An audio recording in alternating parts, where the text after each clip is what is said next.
What becomes of a brokenhearted? That's not David Ruffin, his brother. I can sing every word, but you know, every that song right there brings back a time Jimmy where Ruffin. what Jimmy Ruffin, right? Thank you, Jimmy Ruffin. Yeah, that song right there What get me to becomes of the broken hearted, right? Dun, dun, dun. We cutting onions in the house. Okay. Yep. Okay. I love hearing that stuff, man. That's dope. What was your favorite concert, Lonzo, that you ever attended back in the day? P Funk at the Santa Monica Civic Auditorium. I went to go see the Mothership land for the first time. Oh my God. The Mothership landed in Santa Monica, Doc. Now it was a little disappointing because the music wasn't what I expected. It was still cool as shit, but George then was on some bullshit. They was on some bullshit. You know, they was playing I think Flashlight was their biggest song at that time. And they just didn't have the same, I didn't have the same feel. It was like it was slower. You know, it didn't have the same, didn't have that same thing to it, you know? I don't know. It just felt funny. That's all. It just felt funny. Looking back, I think they were probably feeling a little too good with some substances that they may have taken. Yeah. Feeling extra good, Doc. What did you think of, not to name any names or any names personally, but you've never been a big drinker or a smoker, but what were your thoughts of people that you performed with in the past who may, you know, take a few shots before the show or, you know, down a few beers or, you know, do a line of Coke or, you know, someone who may need a little substance to pick them up before they go on stage? Now, usually when I go back in the day when I was first starting off, before I walked on stage, I had to have a shot of tequila and half a Corona. That was my nerve calmer. Because we're doing concerts, we're doing arenas. We went from World on Wheels to arenas real fast. And that took a whole lot of nerve. And but most people back then, I never saw anybody drink like that, dude. I never saw that. All the years I was on the road, I did see Morris take a blast one time.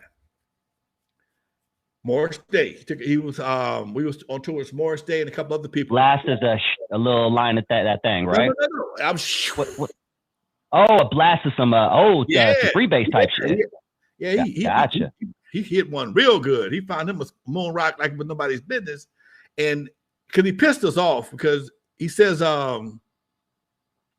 he was headlining, and we was like third billing or something like that with two other groups with us. With 5 groups all together, we was in the middle. And nobody, Morris said, nobody can be backstage, or nobody can be backstage. You got to be out in the audience, or you got to stay in your dressing room. Man, fuck you! Are you out of your mind?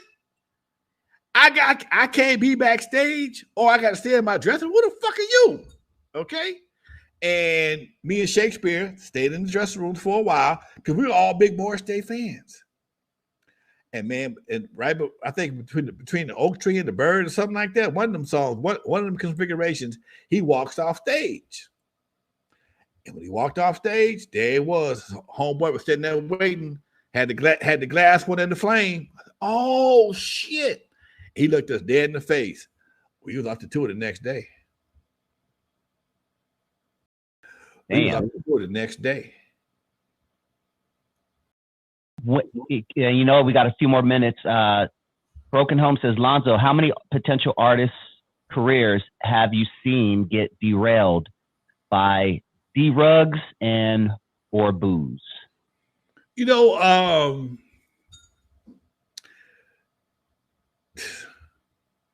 I don't know. Most people who like those drugs and booze find a way to get through the show. You have to almost turn into Sly or who else? You have to turn into a Sly Stone, start missing shows completely to for your career to just go down the toilet. And that was I can't recall anybody, especially not from my era. Most of us didn't get high at all. I mean, I was probably one of the few guys that drank that I know of.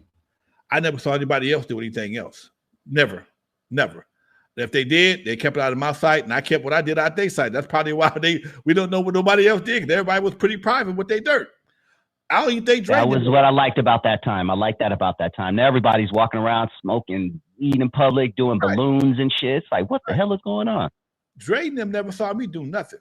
I treated them like that, like they was my kids. They never saw me drink. None of the dirt I ever did before, during, or after World Class Wrecking Crew that they ever witnessed. Never. And I never saw them drink. So when they started telling me they was drinking, I was surprised. Them niggas, they drink. We rolled together for a while. I've never seen them do nothing. Yella, Dre, and nobody. All Dre drank was orange juice.